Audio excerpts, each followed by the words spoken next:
Nick Khan shoots on Triple H, Brock Lesnar, and John Cena.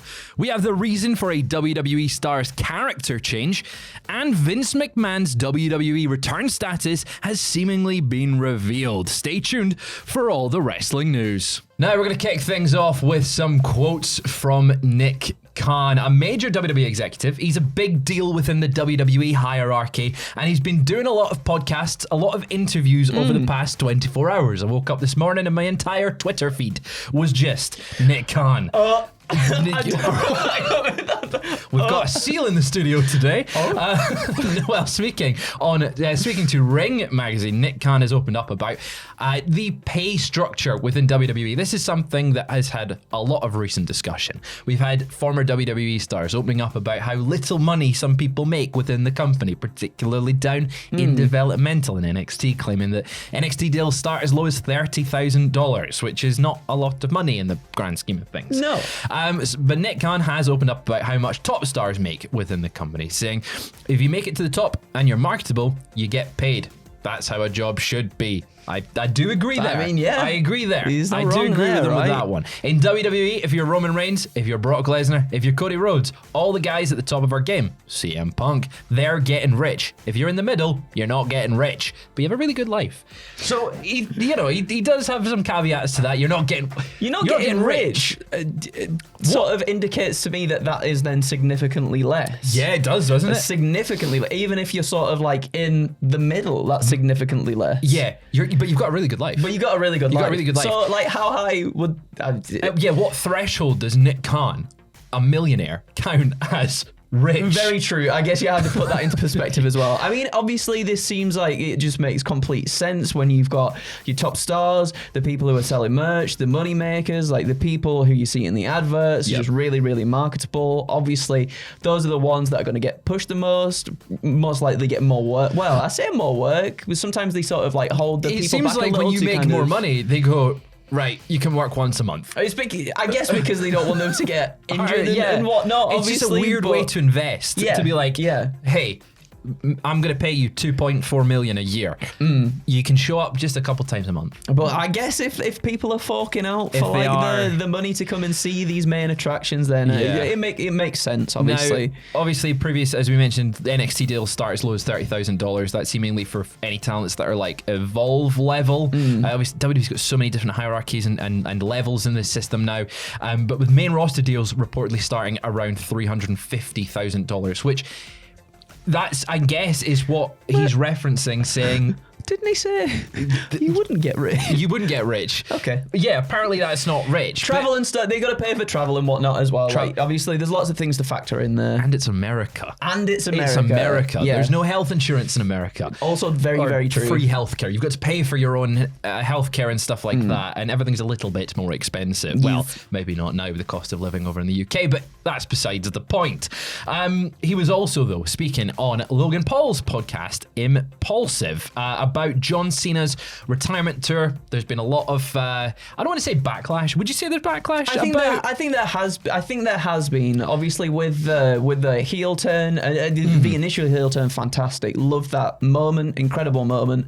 The little bits in between, not the best. It does obviously feel like, and I feel like a lot of fans have felt as though it's been a bit of a waste of this retirement tour when he could have been doing things with maybe sort of other up and comers, which would have been really nice to see. Like, it's tough when you've got that finite amount of time to get the hits in there, but also get the other stuff in there. When we've seen it sort of turn, I feel like with the Dom stuff that's happened with the AJ Styles match and everything like that, we've seen that turn to what I think a lot of us were hoping to see. Wanting it to be, exactly. So it's somewhere in the middle. I think it's somewhere in the middle. Well, speaking on Impulsive, Nick Khan has given some insight into Cena's retirement tour, saying Cena on this retirement tour, the generosity of his spirit in the ring is unparalleled. There's never I don't like this outcome because it doesn't make me look good. There's a lot of, hey, let's do this in the storyline. Let's do this in the match, which of course you want from the John Cenas of the world. But there's never why do you have me losing to Dominic Mysterio? He always does what's best for business, and it certainly has turned out quite well for him. on the creative aspect, Nick Khan was also asked how much involvement he has with the creative in regards to the Cena retirement, and he's admitted that it's mostly Cena and Triple H. Yeah, he sort of like he says it's Cena and Triple H together calling the shots, but there has not been a dispute. No, let's end with this. No, let's end this way. There's not been a dispute with John Cena since his retirement tour. Prior to that, by the way, or since he's executed upon his retirement tour. Yeah, so like essentially it's been what Cena's been saying in interviews and what Triple H has kind of been, I mean, they've both said different things about how it's been going about. Triple H been like, yeah, we just give everyone that John wants, and then John goes, yeah, just do what I'm told. That was a good John Cena. Yeah, thank you. That was a good John Cena. Right. That's it. There's been like as you've mentioned, obviously there's been moments within this retirement tour. This chair is. Are you sinking? I'm sinking. You're everybody. Sinking. He's sinking. I'm sinking. He's actually like 6 foot tall.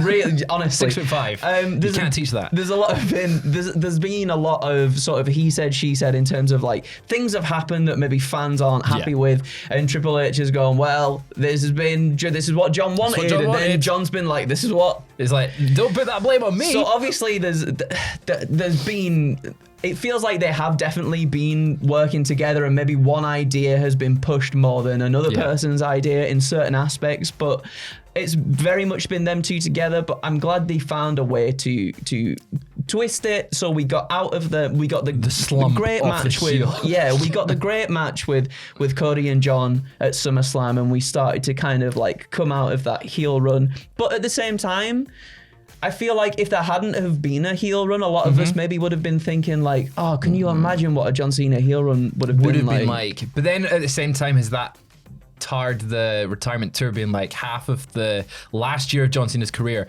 was taken up with, I hate the word, but slop. Yeah. It's like the lowest. It's tough, isn't it? It's because you're damned if you do and you're damned if you don't, I guess. And he should have retired and then just been a heel for the rest. Like, I never actually liked wrestling. I didn't want to be there. I'm off to Hollywood. They're paying me the big bucks. They're making me rich. I no longer have to just have a really good life, Nick. Staying with the creative and how Nick Khan is a relationship with Triple H and his involvement with the company. He does on Impulsive talk about Triple H and says they speak 3 to 5 times a day, which he does admit is a lot. Imagine calling like just every 5 minutes. Hello. Hey, Triple, what you up to? Yeah, what you getting for lunch? Besties. Yeah, he does confirm that he doesn't have too much involvement on the WWE creative side of things, and says he only gets involved if he calls and asks for my point of view, referring to Triple H, on something, or if he really feels strongly about it, just as if Triple H feels strongly about something on the business side, Nick Khan would want Triple H to call him. So it seems like it's quite collaborative backstage between the two, but they do keep it kind of separate. Nick doesn't give suggestions for the creative. Triple H doesn't give suggestions on the business unless there's something they feel really important passionately about. I imagine that's to do with maybe like main events or like what's the best thing to put on for this marquee match sort of thing. I think that's probably the sort of thing they kind of. It's just really interesting to get that insight from an executive, and you obviously on the AEW side of things, Tony Khan is quite open with his process when he's on interviews and stuff like that. You get it less on the WWE side of things, so it is interesting to hear from Nick Khan about how that works backstage. One final thing from Nick Khan, though, he was speaking with Daniel Cormier on Daniel Cormier TV, saying that Brock Lesnar has been a gem to work with since his WWE return at SummerSlam. He said he's a gem to work with, easy. As long as he sort of knows things in advance, there's no issues. We're honoured to have him back. I'm happy he's here. Moving on from that one. There's certainly people that are not happy he's back. Yeah, of course. But as if the one key thing there from that quote is as long as he sort of knows things in advance, there's no issues. Which makes me think if he doesn't know things in advance, then he's probably not going to maybe turn up. There's issues. But yeah, so Brock Lesnar's back in WWE. Yep. They seem happy with what he's doing. And he's been a regular feature since WrestlePalooza, in the run up to Survivor Series and War Games, and I imagine he will be for the next few months. Oh, he'll be playing some sort of key part in WrestleMania for sure. No doubt. For sure. And Royal Rumble probably too. I think the words was a baked potato that looks like Brock Lesnar that Tom used was on the poster for WrestleMania in Las Vegas. So he's going to be there. Right, yeah, he's going to be there. Moving over to Monday Night Raw, though, we have had teasers. We've got we've got Natty Neidhart actually being a thing, but not just farting gimmick, Natalia. Thank God. No. Oh, damn it, I wanted that so you bad. wanted that one. Oh, damn. Well, maybe next time. Maybe if this character doesn't work.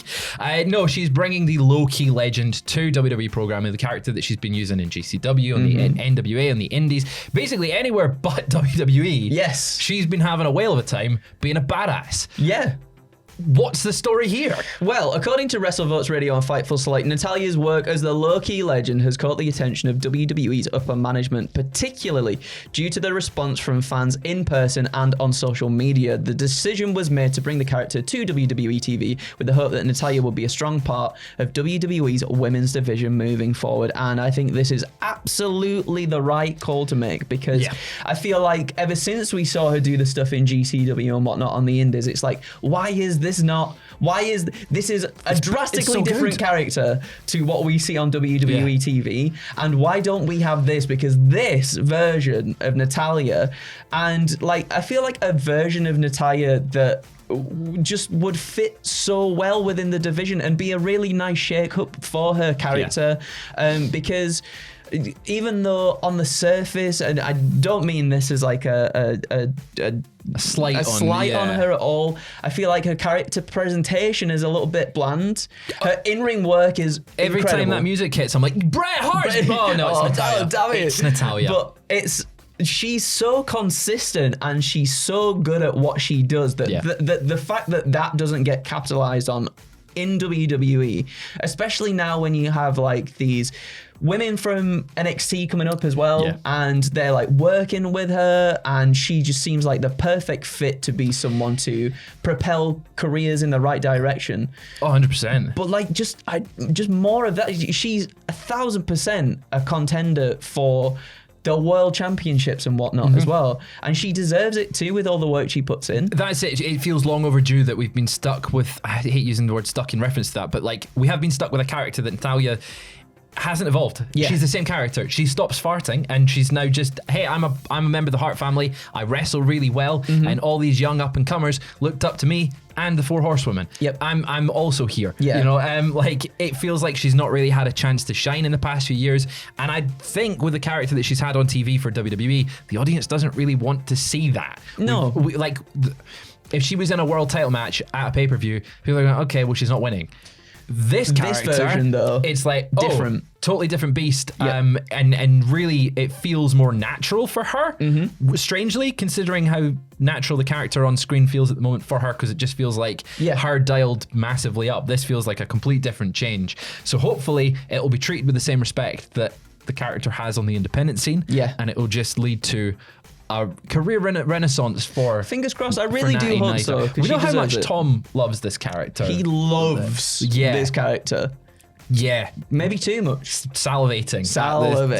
The character. Yes. We're going to round things off though, looking back at Saturday night's main event, John Cena's retirement coming up next weekend. You're doing live reactions with Sam right here on YouTube, youtube.com/cultaholic/live. The big John Cena retirement, and hopefully there's not going to be any problematic faces in the crowd. But it's WWE, and there's always the chance. But the big name that is of question that's not Donald Trump is Vince McMahon. According to Brian Alvarez on Figure 4 Weekly Online, he says it's increasingly unlikely, not impossible, but unlikely that Vince McMahon will appear on WWE TV for John Cena's last match next weekend. We know how much John Cena still loves and respects Vince McMahon. He has said as much in interviews that he still loves Vince McMahon as a person.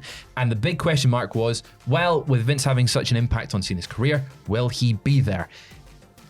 It looks like he's not going to be. At least, is that the right call? I think so. Absolutely, yeah, for sure. Like not on. It says they're not on WWE TV. I don't know whether that means he's hanging around the venue, shifting back. He's got his little hoodie on and everything. Got his balaclava on, sunglasses. Big moustache. Who could that be? Who could it be? Who could that be? But I think for TV's sake, I think it's definitely a a very good call not to have him. Maybe he'll be sat there. on the shoulders of like someone with a big coat on. I mean, it can't be Vince McMahon. This a man is great call, 8.5 Who's foot tall.